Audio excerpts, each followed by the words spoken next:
Hello everyone, welcome back to the channel Ashish sir. आज के इस वीडियो में हम बात करने वाले कुछ इंपॉर्टेंट टॉपिक्स के बारे में।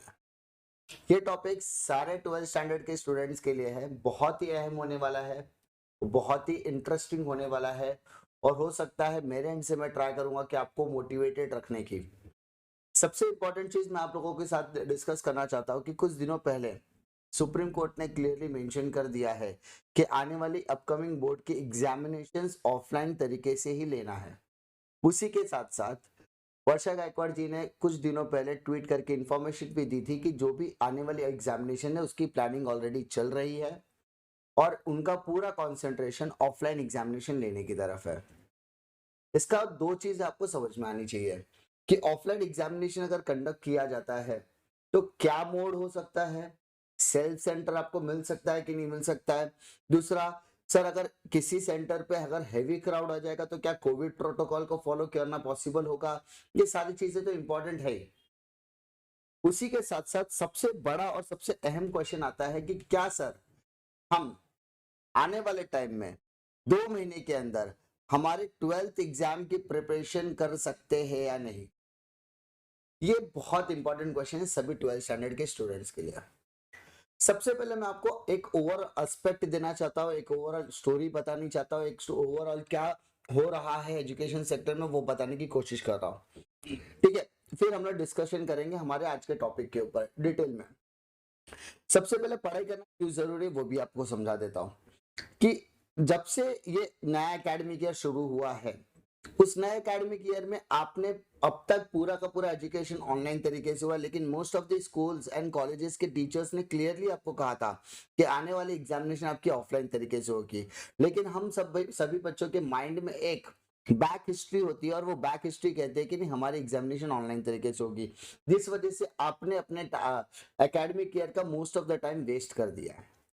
अब यहाँ पर जो बच्चे परसेप्शन बना के रखे थे कि सर हमारी एग्जामिनेशन ऑनलाइन तरीके से होगी, अब उनको एक शॉक लगा है कि नहीं हमारी एग्जाम अगर ऑफलाइन होगी तो हम 2 महीने में प्रिपरेशन कर सकते हैं या नहीं कर सकते। और पढ़ाई करना क्यों जरूरी है वो भी, क्योंकि कुछ बच्चे होते हैं ऑफलाइन एग्जाम होगा तो कोई इशू नहीं, सेल्फ सेंटर होगा कोई इशू नहीं, सेल्फ सेंटर होगा तो भी अच्छी बात है, नहीं होगा तो भी अच्छी बात है, हम इधर उधर से कॉपी करके कर सकते हैं। लेकिन ऐसा बिल्कुल पॉसिबल इस साल के लिए दिख नहीं रहा है, क्योंकि जब हम बात करते हैं एग्जामिनेशन अरेंजमेंट्स की, अगर हम बात करते हैं तो उस अरेंजमेंट में आपको कुछ चीजें क्लियरली रखी जाएगी कि कोविड प्रोटोकॉल को पूरी तरीके से इस्तेमाल करना है। तो कोविड जब हम प्रोटोकॉल की बात करते हैं तो यहाँ पर अगर मान लीजिए ये स्ट्रेंथ ऑफ द क्लास है तो यहाँ पर एक स्टूडेंट वैकेंट प्लेस, एक स्टूडेंट वैकेंट प्लेस, एक स्टूडेंट वैकेंट प्लेस, एक स्टूडेंट वैकेंट प्लेस, इस तरीके की अरेंजमेंट्स आपको देखने के लिए मिल सकती है। ठीक है, तो जी इस तरीके के अरेंजमेंट में बच्चे कहीं किसी बहुत ऐसे रेयर चांसेस होगा जहां पर आप लोग किसी तरीके का मूवमेंट कर पा, अदरवाइज इसमें पॉसिबिलिटी कम है। दूसरी, यहाँ पर एग्जाम लेने की जो कैपेसिटी होगी वो 50% तक रिड्यूस कर दी जाएगी। ठीक है, तो बच्चों के माइंड में जो परसेप्शन होता है ऑफलाइन कोचिंग का कि हम लोग इस तरीके से एग्जामिनेशन कर सकते हैं, तो आपको इस परसेप्शन से उठना पड़ेगा। उसके बाद अगर हम बात करें कि 2 महीने में बोर्ड्स की प्रिपरेशन हो सकती है कि नहीं हो सकती है, तो सबसे पहले हम लोग बात करते हैं 12th स्टैंडर्ड कॉमर्स के स्टूडेंट्स की। हम कॉमर्स को जनरली इसलिए कंसीडर करता हूँ क्योंकि मैं कॉमर्स के बच्चों को पढ़ाता हूँ, तो मैं उनके पर्सपेक्टिव को बहुत अच्छे तरीके से समझता हूँ। हम कॉमर्स के बच्चों की टेंडेंसी क्या होती है पता है, एग्जाम आएगा देखा जाएगा, एग्जाम आएगा देखा जाएगा, अरे यार क्या है, सिलेबस इतना वास्ट नहीं है, रिड्यूस सिलेबस नहीं है, हो जाएगा, टेंशन नहीं लेने का। ये सारे परसेप्शन हमने ऑलरेडी बना के रखे हैं और हमारे सीनियर्स भी हमको ये कहते हैं। ठीक है, एक आपको समझना पड़ेगा, टेंडेंसी को समझना पड़ेगा कि जो स्टैंडर्ड में हम पढ़ते हैं वो स्टैंडर्ड हमें बहुत ज्यादा टफ पड़ता है, उसके लोअर स्टैंडर्ड हमारे लिए कोई इंपॉर्टेंट मायने नहीं रखते। उसी तरीके से अगर आपको 11th के बारे में पॉइंट ऑफ व्यू मांगा जाएगा तो आपको 11th बहुत ईजी पड़ेगा। तो अगर हम 12th स्टैंडर्ड की बात करें तो क्या 2 महीने के अंदर हमारा एग्जामिनेशन की प्रिपरेशन हो सकती है, तो सर यहाँ पे हमें 3 महीना बचा है। अगर आप बात करें तो नवंबर ऑलमोस्ट एंडिंग की कगार पर पहुंचा हुआ है, यानी और नवंबर के 10 दिन बचे हुए हैं। दिसंबर की अगर मैं बात करूं तो 31 डेज दिसंबर में बचे हुए हैं। जनवरी की अगर मैं बात करूं तो 31 डेज जनवरी के बचे हुए हैं। एंड फेब्रवरी अप्रोक्सीमेटली मैं 20 डेज ही कंसीडर करना चाहूंगा। तो अगर मैं ओवरऑल करने के सारे डेज को अगर मैं टोटल करना चाहूंगा तो अप्रोक्सीमेटली आपके पास 82 डेज आपको कैलकुलेशन में तो दिख रहे हैं। लेकिन आपको कुछ चीजें और क्लैरिटी में दे देता हूं। कि ऑलमोस्ट आपकी प्रिलिमिनरी एग्जाम होगी, उस प्रीलिम्स के एग्जाम में ऑलमोस्ट आपको 10 दिन का डेडिकेशन देना पड़ेगा। 10 दिन का टाइम आपको वैकेंट देना ही होगा। फिर 82 में से अगर 10 माइनस करो तो 72 डेज बचता है। उसके बाद आपकी बोर्ड्स की प्रिपरेशन चालू हो जाएगी। तो बोर्ड्स की प्रिपरेशन के लिए अगर आप बोलोगे तो orals, Hindi, English and Marathi. उसके बाद अगर आप बात करोगे बाकी के subjects and practicals and vivas की बात करोगे तो उसमें आपको कुछ डेडिकेटेड 10 दिन तो देने ही पड़ते हैं, क्योंकि आपकी बुक की सबमिशन होगी, आपके असाइनमेंट अगर कंप्लीट नहीं तो उसको आपको कंप्लीट करना पड़ेगा। आपके ओसीएम, एसपी, बीके ये सब के छोटे छोटे एमसीक्यू पेपर्स होंगे, क्योंकि 20 मार्क आपको उसी के वर्क के बेसिस पे मिलेगा। तो अगर मैं इसको ओवरऑल करूँ तो 62 डेज मिलता है, यानी अप्रोक्सीमेटली आपको यहाँ पर 2 महीने का ही टाइम मिलने वाला है। तो अब ये 2 महीने में 100% प्रिपरेशन किस तरीके से करनी है वो भी हमें ध्यान देना है। तो हमारा टारगेट क्या होना चाहिए कि हमें एग्जाम को 2 महीने के अंदर प्रिपेयर करना है। यानी अगर आज मैं 20 नवंबर से भी अपनी एग्जामिनेशन की प्रिपरेशन शुरू करूं तो मेरा 20 जनवरी के अंदर प्रिपरेशन हो जाना चाहिए। तो उससे बेनिफिट क्या होगा कि आपको बहुत ज्यादा एक्सटेंसिव टाइम मिलने वाला है अपनी एग्जामिनेशन को अटेंड करने के लिए। कुछ बातें आपको समझ में आएगी, कुछ चीजें आपको प्रैक्टिकल करने के बाद समझ में आएगी, वो सारी चीजें डिटेल में डिस्कशन हम लोग करेंगे। अब अगर मैं बात करूं तो आपको यहाँ पर डेली प्लान्स की जरूरत होती है। अभी बहुत सारे लोगों ने बहुत सारे वीडियोस देखे होंगे जहां पर वो डेली प्लान्स की बात करते हैं, लेकिन मैं आपको बताना चाहता हूं कि आप भगवान की बनाई हुई बहुत ही अतुलनीय चीज हो। ठीक है, हर बच्चा एक यूनिक चाइल्ड होता है। मैं किसी की कैपेबिलिटीज के ऊपर क्वेश्चन तो नहीं कर सकता, सबको अपनी अपनी बोलते हैं ना एक कैपेबिलिटीज पता होती है। अगर मुंबईया भाषा में बोलते सबको अपनी अपनी औकात पता होती है कि हमें कब कौन सा टाइम कितना सुटेबल होगा, कौन से सब्जेक्ट हमारे वीक है, कौन से सब्जेक्ट हमारे स्ट्रांग है, हम कौन से सब्जेक्ट में ज्यादा हमें ध्यान देना पड़ता है, कौन से सब्जेक्ट में हमारी केयरिंग क्या, हमारा लैंग्वेजेस कैसा है, वो सारी चीजों को हमको ध्यान देना पड़ता है। तो हमको हमारा डेली प्लान उसके अकॉर्डिंगली बनाना है। इसमें डेली प्लान के अंदर हमारा रूटीन सेट करना बहुत ज्यादा इंपॉर्टेंट है।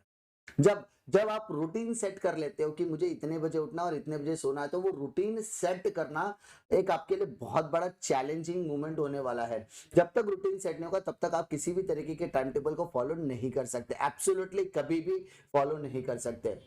सबसे पहले आपको अपना रूटीन सेट करना होगा। जब आपका एक रूटीन सेट हो गया तो आपके पास जो भी स्टडी टाइम आपने अपने आपके लिए अलोकेट किया है, किसी ने अपनी कैपेबिलिटी के हिसाब से 3 आवर्स का अलोकेटिंग किया होगा, किसी ने 4 आवर्स का किया होगा, किसी ने 6 घंटे का अलोकेशन किया होगा।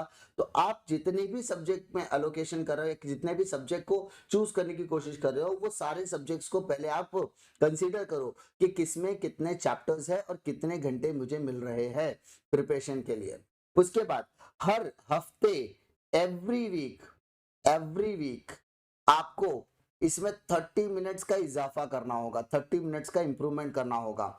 इसका रीजन क्या, अगर आपने 3 घंटे का प्लानिंग किया तो एक हफ्ते बाद आप 3.5 घंटे की प्लानिंग कीजिए, उसके अगले हफ्ता 4 घंटे की, ताकि जब आपकी एग्जामिनेशन नजदीक आ जाए ना तो आपके अंदर पोटेंशियल होना चाहिए कि आप कम से कम 4 या से लेकर 6 घंटे पढ़ाई कर सको। अब स्टडी टाइम बनाने के बाद, रूटीन सेट करने के बाद आपको पता है कि मुझे इतने टाइम अपने को डिवोटेड करना है। तो आपके जो मेजर सब्जेक्ट्स होते हैं, जैसे कि अगर अकाउंटेंसी की बात करें तो बीके आपका मेजर सब्जेक्ट है। अगर एसपी या मैथ्स आपका एलोकेशन करोगे तो एसपी और मैथ्स आपका इंपॉर्टेंट हो गया, ओसी एंड इको ही आपके। एंड उसके बाद आप लैंग्वेजेस की तरफ आते हो। तो बहुत सारे बच्चे क्या करते हैं, ये लैंग्वेजेस को इतनी प्रायोरिटी नहीं देते। तो मेरा कहना ये है कि अगर आप लैंग्वेजेस को प्रायोरिटी नहीं देते ना तो कम से कम दिन का 10 मिनट तो दे सकते हो, है ना। क्योंकि प्रायोरिटी देना बहुत ज्यादा इंपॉर्टेंट है, क्योंकि ये ऐसे सब्जेक्ट्स हैं जो आपके परसेंटेज बढ़ा भी सकते हैं। और अगर आपकी रेगुलर प्रैक्टिसेस नहीं होगी तो आपके सब्जेक्ट के मार्क्स रिड्यूस भी कर सकते हैं, आपका परसेंटेज भी गिरा सकते हैं। तो आपको दिन में 10 मिनट। अब आपके मन में ये आता होगा सर 10 मिनट में क्या हो जाएगा, ऐसा 10 मिनट में कौन सा पहाड़। तो माय डियर स्टूडेंट, 10 मिनट के अंदर आपका कम से कम एक पैसेज तो हो ही जाएगा। तो एक पैसेज का मतलब समझते हो, कम से कम अगर मैंने 4 मार्क का भी अगर प्रैक्टिस किया दिन में, ठीक है, 4 मार्क्स का भी अगर मैंने पैसेज सॉल्व किया इन 10 मिनट के अंदर, तो हमारा पोटेंशियल बढ़ने वाला, हमारी एफिशिएंसी एफिकेसी लेवल बढ़ने वाली है। और जैसे जैसे आपका 10 मिनट में 4 मार्क होगा, कभी 6 होगा, फिर 8 होगा, फिर आपका धीरे धीरे आपका एक पूरा पैसेज 10 मिनट में होना शुरू हो जाएगा। तो आप क्या कर रहे हो, आप स्टार्ट थोड़े थोड़े से कर रहे हो, लेकिन जैसे जैसे आपके लेवल बढ़ रहे हैं आपके एफिकेसी एफिशिएंसी लेवल बढ़ जाने वाली है। और एक टाइम ऐसा आएगा कि आपको लगेगा कि आपने पूरा का पूरा सिलेबस कवर कर लिया है। उसके बाद अगर हम बात करते हैं BK, SP, maths, OC and eco की, तो बीके के स्टूडेंट्स को मोस्ट ज्यादातर मैं हिदायत ये देना चाहता हूं कि आप अपनी प्रिपरेशन सबसे पहले फाइनल अकाउंट एंड एनपीओ से कीजिए। एंड जो बच्चे पहली बार बीके की प्रिपरेशन करने वाले हैं उनसे सिर्फ और सिर्फ मैं एक ही गुजारिश करता हूं, आप पूरी की पूरी टेक्स्ट बुक के सॉल्व एंड अनसॉल्व के ऊपर ही ध्यान दीजिए। क्या? सिर्फ सॉल्व एंड अनसॉल्व, उसमें भी पेपर पैटर्न वाइज। अगर आपका पेपर पैटर्न नहीं पता है तो आपको डिस्क्रिप्शन में मैं लिंक दे दूंगा, आपको पेपर पैटर्न, सिलेबस का वेटेज, कौन से सब्जेक्ट कितने मार्क्स के लाएगा, कितने चैप्टर कौन से मार्क्स के लाएगा, ईच एंड एवरी सब्जेक्ट आपको डिटेल वहां पर मिल जाने वाला है। और पेपर पैटर्न के अकॉर्डिंगली ही आप अपनी बोलते हैं ना सब्जेक्ट की प्रिपरेशन कीजिए। जैसे अगर आप बोल रहे हो 2 चैप्टर है, एडमिशन है, या उसके ऑप्शन में बिल ऑफ एक्सचेंज है, या बिल ऑफ एक्सचेंज के ऑप्शन में डिसोल्यूशन है, तो 2 चैप्टर अगर एक दूसरे का ऑप्शन में है ना, तो एक ही चैप्टर आप प्रिपेयर कीजिए, क्योंकि फाइनल टाइम है। जो भी तैयारी करोगे अच्छे से करोगे, और अच्छे से प्रिपरेशन करने के लिए एडवांटेज है कि आप टेक्स्ट बुक के सिलेक्टेड चैप्टर्स सिलेक्ट कर लीजिए, उसके सॉल्व एग्जाम्पल की सीरीज एंड उसके बाद अनसॉल्व एग्जाम्पल की सीरीज कीजिए, ताकि आपकी प्रिपरेशन एक नए लेवल तक जाएगी। उसके बाद एसपी की प्रिपरेशन करने के लिए आपको कुछ इंपॉर्टेंट क्वेश्चंस की सीरीज में देने वाला एसपीओसी निको की। आप उतने इंपॉर्टेंट क्वेश्चंस अगर कर लोगे तो मैं बेट लगाता हूं कि आप कोई भी मॉडल क्वेश्चन पेपर एटलीस्ट 50% से लेकर 75% सॉल्व कर सकते हो। बट आपको आंसर्स को वहां पर यूज करने भी आना चाहिए और आप उसमें most of the question solve कर सकते हो। मैथ्स के स्टूडेंट को यही हिदायत है कि भाई साहब आपको डेली का कुछ ना कुछ सम तो प्रैक्टिस करना ही है। मिनिमम 5 सम भी अगर आप प्रैक्टिस करते हो तो 60 डेज के अंदर 300 क्वेश्चंस तो आपका कहीं नहीं गया। लेकिन ये 5 सम्स आपके मैथ्स और मैथ्स दोनों के होने चाहिए। इससे क्या होगा? इससे ये होगा कि आपके रेगुलर प्रैक्टिस से आपको मैथ्स बहुत ज्यादा इजी लगने लगेगा। जिन सब में प्रैक्टिस थोड़ा सा डिफिकल्टी लेवल जिसमें ज्यादा है वो सम्स में आपको ज्यादा टाइम देना पड़ेगा, जिसमें डिफिकल्टी लेवल कम है उसमें जल्दी कम से कम टाइम लगेगा। तो इस तरीके से तो यहाँ पर किसी भी तरीके का टॉप मारने की स्ट्रैटेजी एक सिंपल है कि अगर आपको 2 महीने के अंदर सिलेबस कंप्लीट करना है तो सबसे पहले आपको अपने रूटीन पे काम करना है। जब आप रूटीन पे करोगे तभी आप सिलेबस की प्लानिंग कर पाओगे। और जब तक सिलेबस की प्लानिंग करना मतलब प्लानिंग करना है तो रूटीन को सेट करना होगा, और रूटीन को अकॉर्डिंगली अपने कन्वीनियंस के हिसाब से सेट कीजिए। और हो सके तो एट अ वन स्टेज आप एक साथ 3 साढ़े 3 घंटा पढ़ने की कोई जरूरत नहीं है। मान लीजिए मॉर्निंग का एक आपने 30 मिनट्स का टाइम निकाल लिया, फिर आपने मॉर्निंग और आफ्टर यानी 10 बजे के आसपास का एक टाइम आपने निकाला, 30 मिनट्स का टाइम निकाल दिया। आफ्टरनून का एक सेशन आपने 30 मिनट्स का निकाल दिया। फिर आपने मान लीजिए 4 बजे के आसपास का एक 30 मिनट का टाइम निकाल दिया। 6 बजे के आसपास का आपने 30 मिनट का एक टाइम निकाल दिया। रात को 8 बजे के आसपास का आपने 30 मिनट का टाइम निकाल दिया। रात को सोने से पहले आपने अपनी एक शेड्यूल फिक्स करते 30 मिनट का।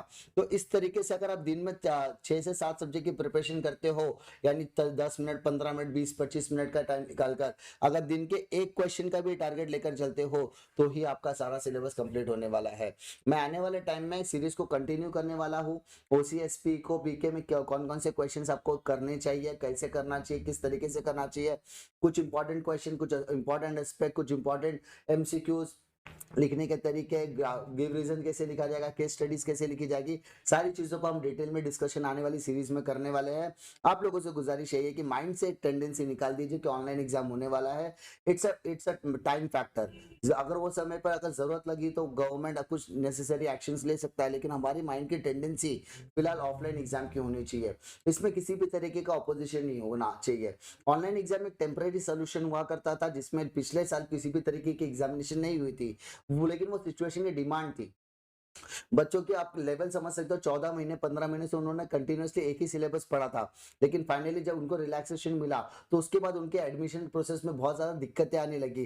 दिक्कतें in the sense cut off बढ़ गए, कट ऑफ बढ़ गए तो वहां पे चैलेंजेस बढ़ गए, कंपटीशन बढ़ गया। तो वो भी एक चैलेंज होता है। तो ऑफलाइन एग्जाम में फिल्टर हो जाते हैं ना बच्चे, कि बच्चे पास होते हैं, वो नेक्स्ट लेवल तक जाते हैं, डिग्री कॉलेजेस में जाते हैं, कंपटीशन अच्छा खासा मिलता है, अच्छे कॉलेज में जाओगे तो आपको अच्छी लाइफस्टाइल मिलेगी। तो ये सारी चीजें जनरल टॉक के अंदर बहुत अच्छी लगती है, लेकिन उसके लिए आपको अपना रूटीन सेट करना होगा। 2 महीने के अंदर आपको किस तरीके से प्रिपरेशन करनी है उसके लिए रिलेटेड इंपॉर्टेंट क्वेश्चन की सीरीज में आने वाले टाइम में लेकर आने वाला हूँ। तो आपको सिर्फ एक ही चीज करना है, चैनल के साथ बने रहें। डिस्क्रिप्शन में आपको अपनी जरूरतों की सारी चीजें मिल जाने वाली, पूरा सिलेबस मैंने पढ़ा के रखा है, लेकिन उसमें कौन से क्वेश्चन आप अच्छी तरीके से कर सकते हो वो सारी चीजें भी हम लोग डिस्कस करने वाले हैं। उम्मीद करता हूँ कि आपको ये जो टेंडेंसी वाला टॉक थी, जो मैं बताना चाहता था, जो मैं आपको कन्वे करना चाहता था, वो सारी चीज आपको जनरल तरीके से समझी होगी, और 2 महीने में भी पॉसिबल है सिलेबस को कंप्लीट करना। बशर्ते जो बच्चा सिलेबस की प्रिपरेशन करना चाहता है, जो बच्चा सिलेबस को तैयारी करना चाहता है, तो करने वालों के लिए 2 महीना काफी है, और नहीं करने वालों के लिए 12 महीना भी कम पड़ने वाला है। तो अब आपको डिसाइड करना है कि आपको करना है या नहीं करना है, आपको एक्सक्यूज करना है कि नहीं करना है। सक्सेस और फेलियर में सिर्फ एक ही चीज का डिफरेंस होता है, जो सक्सेसफुल इंसान होता है वो कभी भी एक्सक्यूज नहीं करता, और जो फेलियर इंसान होता है वो हमेशा एक्सक्यूज के साथ तैयार रहता है कि हमारे एग्जाम ऑनलाइन, हमारा जो सिलेबस था वो ज्यादातर ऑनलाइन तरीके से हुआ है। बट टीचर्स ने आपको स्टार्टिंग से कहा है कि आपको ऑफलाइन एग्जामिनेशन के लिए प्रिपरेशन करनी है, तो बच्चों वहां पे टीचर्स का फॉल्ट नहीं आता है। टीचर्स और स्टूडेंट दोनों के कोलैबोरेशन से लास्ट ईयर ऑनलाइन एग्जामिनेशन हुई थी, या टीचर्स और आपके कोलैबोरेशन से ऑनलाइन एजुकेशन अभी तक चल रही है। तो जितना फॉल्ट अगर टीचर्स के पॉइंट ऑफ व्यू से अगर आप ब्लेम करते हो, तो उतना पॉइंट ब्लेम तो आपको भी जाना चाहिए, ठीक है। तो इसलिए हमको ये नहीं करना है कि टीचर्स ने हमको अच्छे से नहीं पढ़ा। टीचर्स की एफिकेसी लेवल आप नहीं जज कर सकते, टीचर्स बहुत ज्यादा मेहनत करते हैं। आपको आपका पेपर सेट करना, आपका पेपर चेक करने से लेकर आपको साल भर पढ़ाना, सारी चीजें, बट आपने उसको कितना इनपुट लिया, व्हाट इज एजुकेशन। अगर मुझे सिखाया, मुझे मुझे तो यही सिखाया गया व्हाट इज एजुकेशन। एजुकेशन वो है जो हमने पढ़ा, वो एजुकेशन नहीं है। आपने क्या सीखा वो एजुकेशन है। तो आपने उस ऑनलाइन एजुकेशन से क्या लिया, आलस नहीं, हम तो वैसे बच्चे नहीं है। तो आपको यहाँ पर अपनी एफिकेसी लेवल को बढ़ाना चाहिए, एफिशिएंसी लेवल को बढ़ाना चाहिए। तो आपको अपनी टेंडेंसी को चेंज करना होगा। सबसे पहले आपको क्या करना है, आपका रूटीन सेट करना है कि भाई ये इतने बजे मैं सोऊंगा, इतने बजे उठूंगा, सुबह उठ के मेरी सारी एक्स्ट्रा करिकुलर एक्टिविटी करने के बाद इतने से इतने बजे तक मैं उसी करूंगा, फिर एसपी करूंगा, फिर मैथ्स करूंगा, फिर बीके करूंगा, फिर हिंदी करूंगा, फिर एसपी करूंगा। सारी तरीके से एलोकेशन करना। And most important, at a one stance 3 साढ़े 3 घंटे का शेड्यूल बनाओगे तो कहीं ना कहीं आप थकावट के मारे हो जाओगे। धीरे धीरे आपको अपनी एफिशिएंसी बढ़ानी है। हो सकता है 1.5 घंटे से चालू करो आप, 1 घंटे से, लेकिन चालू करना आप जरूरी है। तो उम्मीद करता हूँ कि आप बच्चों को थोड़ी सी चीजें समझ में आई होगी कि किस तरीके से हमको प्रिपरेशन चालू करना है। दूसरी चीज, इंपॉर्टेंट चीज ये भी है कि आपको स्टार्ट कहाँ से करना है, वो भी इंपॉर्टेंट है। तो आने वाली सीरीज आपके लिए बहुत ज्यादा इंपॉर्टेंट होने वाली है। इस तरीके के वीडियो आपको फ्यूचर में भी मिलते रहेंगे। कल आपको उसी में क्या क्या चीजें करनी है आने वाले 2 महीने में, और इंपॉर्टेंट क्वेश्चन आपको क्या होने वाले, सारी चीजें कल से मिलना आपको शुरू हो जाएगी। चैनल को सब्सक्राइब करो, वीडियो पसंद हो तो लाइक करो, दोस्तों में जरूर शेयर कीजिए, क्योंकि इस तरीके की एडवाइस एक दिल से आ रही है बच्चों के लिए कि भाई आपको ये चीजें करनी है, और मुझे पता है कि आप कर सकते हो। आपने अपनी कैपेबिलिटी को सिर्फ पहचानना है और आप करोगे, ये मुझे पूरा विश्वास है। इसी उम्मीद के साथ करता हूँ बाय, मिलता हूं मैं आपको नेक्स्ट वीडियो में एक और इंटरेस्टिंग फैक्ट के साथ, एक नए लेक्चर के साथ। तब तक के लिए जय हिंद।